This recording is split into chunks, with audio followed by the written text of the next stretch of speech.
Hi, I'm Landon Long of InterviewMastermind.com, and in this video, I'm going to teach you how to answer the 13 most common interview questions. Employers are some tricky bastards. They say things for all sorts of reasons, and sometimes it's hard to know exactly what they're trying to get at. Relax. But just because we know some of you are going to go in there and have a panic attack, I've went ahead and collected some of the 13 most common interview questions for you to think about ahead of time. Number 1. So tell me about yourself. Well, I burn weed, get wasted 7 nights a week, and sleep with someone new every Friday night. Yeah, it seems like asking this and expecting the truth is about as brilliant as asking a hooker if she has STDs right before purchasing. The thing is, they aren't just testing your confidence and communication skills. They're evaluating you as an investment, because that is what you are. Tell them why you're a worthy investment of their time and energy, mean it, and deliver. Number 2. What were your duties in your last job?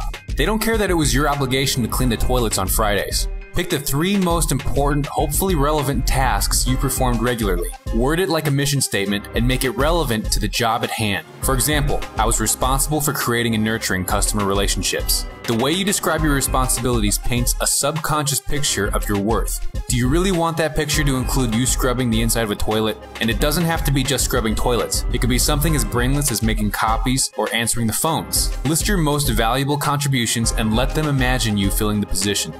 Number 3. What is your ideal work environment? If you're applying for a job pouring cocktails in a back alley of downtown New Jersey, you'd better mention your fondness for slobbering barflies and mopping up vomit. The trick is to make your dream job a symbolic representation of the job in question. Don't kiss too much ass though, but put it in their mind that you're a perfect fit. Also, your reasons should be more idealistic and impressive than creature comforts and fringe benefits. You don't want to give the idea that you're selfish. Number 4. What was the biggest project in your career for which you were the catalyst? Don't start talking about your group effort to isolate and terrorize Jenny from sales until she had a nervous breakdown and checked into a mental hospital. They want work-related projects here that were in the company's best interest. This is the chance to demonstrate motivation and drive. Number 5. What would your ideal employer be like? Well, one that never comes to work. Just kidding. The fantasy of an undisciplined workplace might be a nice thought, but you wouldn't have a job long with that kind of chaos. And since they will be there to direct you and guide you, they want to know what to expect of you. Are you going to be a headache? Is it all about you? Rather than describe a boss, describe the kind of healthy working relationship that bosses dream about. Number 6. What do you know about this position? This is the time to show you know what you're getting yourself into, as well as illustrate your research abilities. Talk about the duties involved and what they mean for the company as a whole. It's always good to relate your role in the company as part of a bigger picture because that is their perspective. Getting on their wavelength builds rapport. Number 7. Do you know anything about what we do? Wow, they're really giving you a chance to show off how well you prepared. I hope you have. It's time to talk about the company and where they fit in the industry. Also, touch on the relationship they strive to create with the greater public. It's important to convey a respect for their role and a desire to be a part of that. Don't dog on their environmental track record or all the baby pandas they've killed. Not if you want the job anyways. Number 8.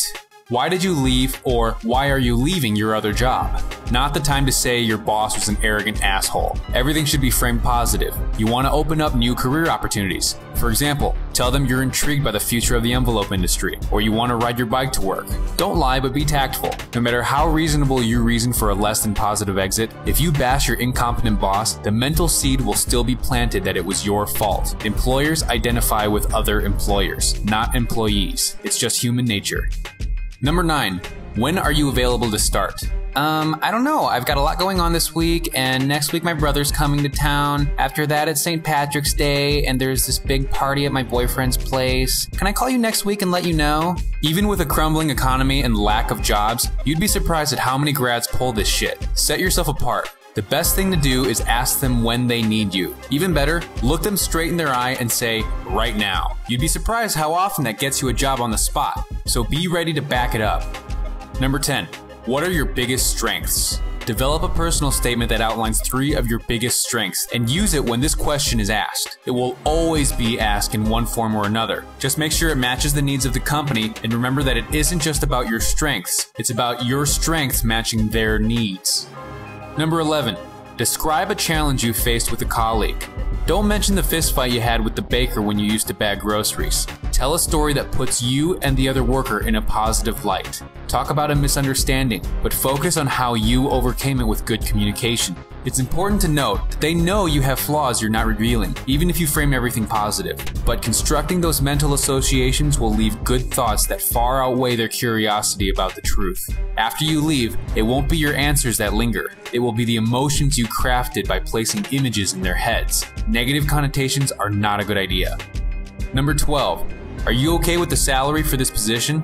If you want the job and the salary is fair for the market, you should probably say yes. This is a point where you had better have done some research, because your answer may decide your quality of life for quite some time. If you want to be able to ask for raises later, mention that you are happy as long as the job fits your expectations. Since they'll probably dump enough extra work in your lap for another you, that gives you room to bitch later on. Number 13. Tell me about your biggest weaknesses. Well, see, the thing about me is I can be a bit of a perfectionist. I can't stand it when other people don't work as hard as I do. Yeah, sure, brown noser. Applicants have sat in the same chair feeding them that same bullshit for weeks. Try something different. Talk about how your strengths can work against you and how you deal with that. Being original will make you stand out in their minds more than anything else, and you don't want to ever use a cookie-cutter answer. It creates the impression that you're lazy and you like to cut corners. You can't predict every question that's going to be thrown in your direction, but that's okay because being able to think on your feet is a great demonstration of value as well. But by preparing for these common questions, you'll walk into an interview feeling more confident and collected. Not only does your interviewer unconsciously read that in your body language and speech patterns, but these kinds of feelings will keep you in a positive state of mind as well. Learn to cultivate this state of mind on demand, and even if these questions never come, you'll walk out a winner. So if you're having problems with getting interviewed or getting hired in today's recession, then go to www.interviewmastermind.com/free course and sign up to get my special 4-part mini course on how to get your resume to stand out in a slow economy. If you sign up, I'm also going to throw in 4 free issues of my Advanced Interview Secrets newsletter, and the first one will get sent to your email right away. So don't delay and go visit interviewmastermind.com/free course and stay tuned for the next episode of Job Interview Tips That Work. Again, this is Landon Long of Interview Mastermind, and thanks for watching.